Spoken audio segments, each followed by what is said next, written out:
মার্কিন তরুণীর বিয়ের প্রস্তাবে কি বলেছিলেন বিবেকানন্দ? ফিরে দেখা মহাজীবনের এক ঝলক। 1863 সালের 12ই জানুয়ারি উত্তর কলকাতার সিমলায় জন্মগ্রহণ করেন নরেন্দ্রনাথ দত্ত।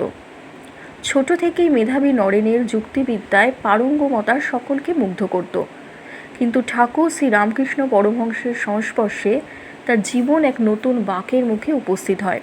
তিনি হয়ে ওঠেন স্বামী বিবেকানন্দ। তার জীবন ও চিন্তাধারা কেবল তার জন্মদিনেই নয়, বলা চলে বছরের প্রতিটা দিনই হয়ে উঠতে পারে আমাদের পাথেয়। সমগ্র মানব সমাজের জন্য যে বাণী তিনি দিয়ে গিয়েছিলেন তার আবেদন চিরকালীন।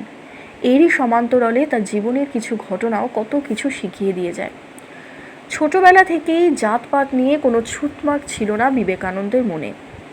তার বাবা বিশ্বনাথ দত্ত সমাজের এক বিশিষ্ট ব্যক্তি। বহু মানুষের আনাগোনা তাদের পরিবারে। সেই কারণেই বৈঠকখানায় থাকতো অনেকগুলি হুকো, ভিন্ন ভিন্ন জাতের মানুষের জন্য আলাদা আলাদা হুকো। একদিন বালক বিবেকানন্দ সবকটি হুকোয় টান দিয়ে বসলেন। ক্ষুব্ধ বিশ্বনাথ ছেলের কাছে জানতে চাইলেন এমন করার কারণ কি। বিবেকানন্দের উত্তর, দেখলাম জাত যায় কিনা। স্বামী অভেদানন্দের অসুস্থতার খবর পেয়ে বারাণসী গিয়েছিলেন বিবেকানন্দ। পথেই খবর আসে শ্রীরামকৃষ্ণের পরম সেবক বলরাম বসু মারা গিয়েছেন। খবর পেয়ে কেঁদে ফেলেন স্বামীজি। সন্ন্যাসীর চোখে জল সাধারণত দেখা যায় না। কেন তিনি কাঁদছেন? অন্যদের এমন কথা শুনে রেগে যান বিবেকানন্দ।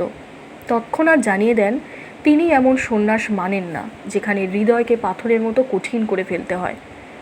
বারাণসীর রাস্তায় স্বামী প্রেমানন্দের সঙ্গে হাঁটছিলেন বিবেকানন্দ। হঠাৎই সেখানে হাজির হয় বাদরের দল। তাদের তাড়া খেয়ে প্রথমে ভয়ে পালাতে শুরু করলেন দুজনে। পরে হঠাৎই দাঁড়িয়ে পড়েন স্বামীজি। তাকে ঘুরে দাঁড়াতে দেখে বাদরের দলও হতভম্ব হয়ে যায়। পরে এই ঘটনার ব্যাখ্যা করতে গিয়ে বিবেকানন্দ জানিয়েছিলেন, সমস্যা থেকে পালিয়ে গেলে হবে না, বরং সাহসী মন নিয়ে সেই সমস্যার মোকাবিলা করতে হবে। একবার এক মার্কিন তরুণী বিয়ের প্রস্তাব দেন বিবেকানন্দকে।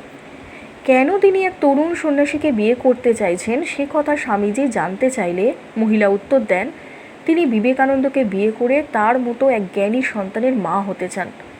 জবাবে বিবেকানন্দ বলেন, আপনি বিয়ে করবেন, তারপর সন্তান হবে, কিন্তু সেই সন্তান বড় হয়ে জ্ঞানী হবে কিনা তার কোনো নিশ্চয়তা নেই। এর চেয়ে আপনি আমাকেই সন্তান হিসাবে গ্রহণ করুন, তাহলে আপনি জ্ঞানী সন্তানের মা হয়ে উঠবেন এবং আপনার ইচ্ছাও পূর্ণ হবে। ধন্যবাদ।